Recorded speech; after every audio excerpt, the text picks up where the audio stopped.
सेवण, दादू ऐं भान सईदाबाद खे बचाइण लाइ मंछर खे कट ॾियण बावजूद पाणी में घटिताई न आई, वधीक 2 कट ॾियण जो फ़ैसिलो कयो वियो आहे।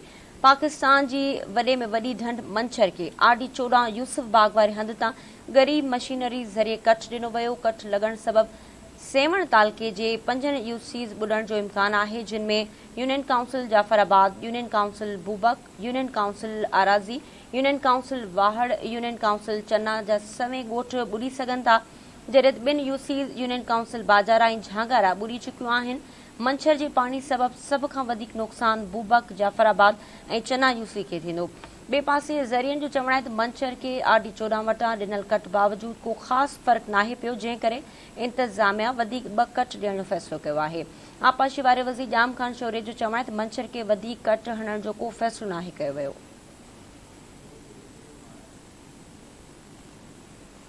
सिंध जे वॾे वज़ीर सैयद मुराद अली शाह चयो आहे, दादू, सेवण ऐं जोही शहर खे बचाइण लाइ मंछर ढंढ खे कट ॾिनो वियो।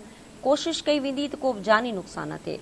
मंछर में लॻल कट समेत बंद जो जाइज़ो वठण बाद मीडिया सां ॻाल्हाईंदे वॾे वज़ीर चयो त कट खां पोइ पाणी 5 यूसीन में वेंदो, जिन में वाहड़, बूबक, आराज़ी, जाफराबाद ऐं चन्ना मुतासिर थींदियूं। संदसि चवणु आहे त उते तक़रीबन 1.25 लख माण्हू रहनि था। उहे वेझनि इलाइक़नि में मुंतक़िल थींदा। कैंप्स बि क़ाइमु कयूं पियूं वञनि। वरी वज़ीर चयो त हू कोशिश कंदा त जानी नुक़सान न थिए। मुतासिरनि सां हमदर्दी आहे, पर मजबूरी में कट ॾिनो वियो आहे। वरी वज़ीर चयो त 2 यूसियूं बाजारा ऐं झांगारा अॻे ॿुॾी चुकियूं आहिनि। कोशिश हूंदी त 2010 जीअं इंडस लिंक ते पाणी रोकियूं माण्हू मौजूदु आहिनि, उन्हनि खे मटीरियल ॾिनो वेंदो, माण्हुनि खे बचाइण जी भरपूर कोशिश कई वेंदी। संदसि चवणु त कश्मीर खां समुंड ताईं साॻी सूरत पाणी जल्द घटि न थींदो। LS बचाव बंद खे बि कट ॾेई सघे थो। पाणी मंछर ऐं अड़ल हंध वटां ॿिन्ही पासनि खां दरिया में छोड़ थिए पियो।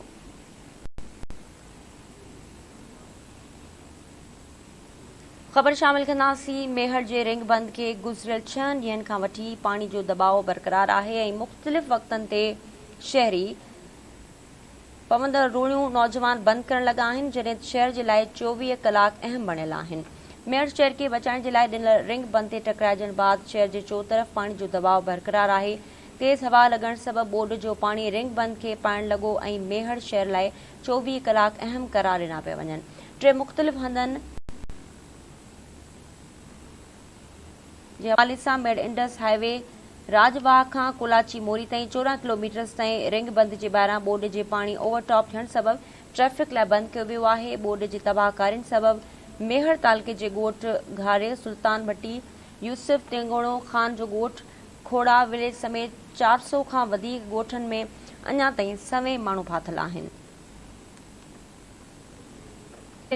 गाजी खावड़ शहर खे ॿोड़ींदड़ पाणी नसीराबाद जी हदुनि में दाख़िल थी चुको आहे, जॾहिं पाणी में फाथल गाजी खावड़ वासियुनि खे अञा ताईं रेस्क्यू नाहे कयो वियो। बोर्ड जे पाणी खे 24 कलाकनि खां वधीक अरसो गुज़री चुको आहे, पर अञा ताईं इंतज़ामिया के बि रेस्क्यू टीमूं नाहिनि उमाणियूं, जंहिं सबबि ॻोठाणा हिन वक़्त बि पाणी में फाथल आहिनि।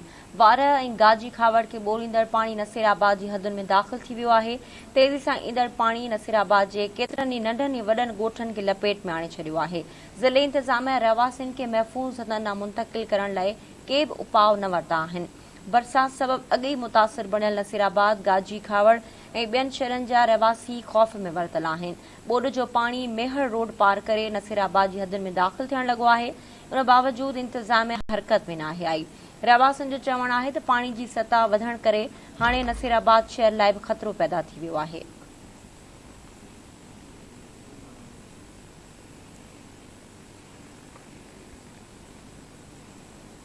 ख़बर कंदासीं। मटियारी जे छंडण मोरी में लाॻीतो पाणी जे दबाव सबबि क़ौमी शराबर सां घारो पइजी वियो। छंडण मोरी में लाॻीतो पाणी जे दबाव खां पोइ क़ौमी शराबे जो घारो पवण सबबि माण्हुनि में ख़ौफ़ पखिड़िजी वियो आहे। ॻोठाणा ऐं सियासी समाज जे अॻवान पंहिंजा माण्हू वठी पाण मुरादो घारो बंदि करण में मसरूफ़ आहिनि, जॾहिं सॼे इलाइक़े में ख़ौफ़ छाइंजी वियो आहे। क़ौमी शराबे जो छंडण मोरी में पाणी जे दबाव जे करे वक़्फ़े सां रोड़ियूं ऐं घारा लॻी रहिया आहिनि। अॼु बि छंडण मोरी खे मटियारी शहर वारी साइड खां घारो लॻी वियो आहे। अॻूणे सूबाई वज़ीर सैयद हाजी जलाल शाह ॼामोट, फंक्शनल लीग अॻवान सैयद हुसैन शाह ॼामोट पंहिंजनि माण्हुनि सां गॾु घारे वारे हंधि पहुची घारो बंदि कराए छॾियो। घारे वारे हंधि समें ॻोठाणनि पंहिंजी मदद पाण तहत घारो बंदि कयो।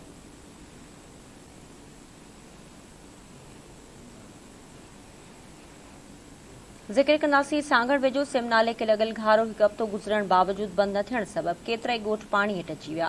घारे सबबि 7 चक, 10 चक, 6 चक, 22 चक, ॻोठ मीर ख़ान चाकराणी, ॻोठ मोहम्मद हसन चाकराणी, ॻोठ जमाल रुंझो, ॻोठ सूमर फ़कीर मेहर, ॻोठ मजनू वाढो, ॻोठ गुलण भंभरो समेत ॿिया केतिराई ॻोठ मुकमल तौर ते ॿुॾी विया आहिनि। ॼाणायल ॻोठनि में 6 फुट खां मथे पाणी बीठल आहे। पाणी निकाल करण जा गसबंद इंतज़ामिया ख़ामोश आहे, जे त ॻोठाणा सख़्त परेशान आहिनि।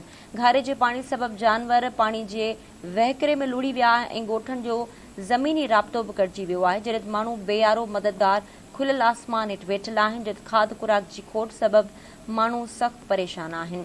ज़िले इंतज़ामिया तरफ़ां ॻोठनि में फाथल माण्हुनि जी वाहुर न थी सघी।